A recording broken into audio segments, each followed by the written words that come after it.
नमस्कार, आप सभी का बहुत बहुत स्वागत है। मेरा नाम रोबिका लियाकत है।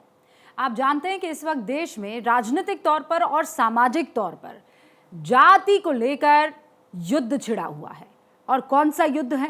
विपक्ष की तरफ से बार बार ये कहा जा रहा है कि जातिगत जनगणना होनी चाहिए, सिर्फ बिहार ही नहीं, अब ये हर राज्य में होनी चाहिए।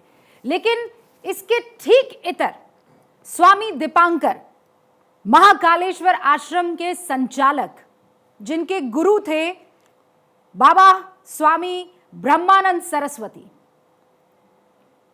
जिन्होंने शिक्षा जो दी, आज शायद सड़कों पर घूम घूम कर उसी शिक्षा के चलते एक भिक्षा यात्रा शुरू की गई।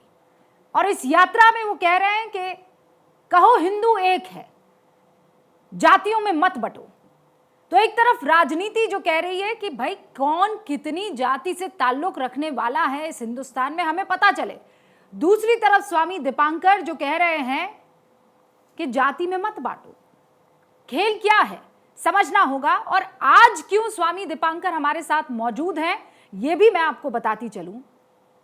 365 दिन हो गए हैं, अलग अलग गली, अलग अलग मोहल्ले, अलग अलग कस्बे में स्वामी दीपांकर लोगों से मिल रहे हैं, हाथ जोड़कर उनसे विनम्र विनती कर रहे हैं, झकझोर कर उन्हें बता रहे हैं कि जागो, तुम जाट हो कि गुजर हो कि बनिया हो कि जैन हो कि किसी भी जाति से ताल्लुक रखने वाले हो, पहले अपने आप को हिंदू कहो।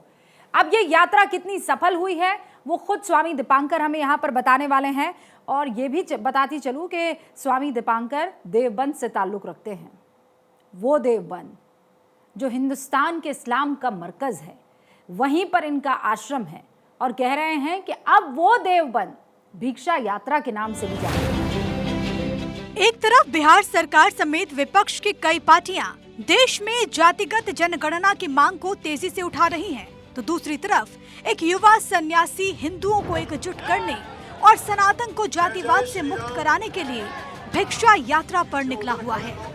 कहने को तो ये भिक्षा यात्रा है, लेकिन इस यात्रा में लोगों से अनाज या धन की भीख नहीं मांगी जाती, बल्कि केवल एक चीज मांगी जाती है।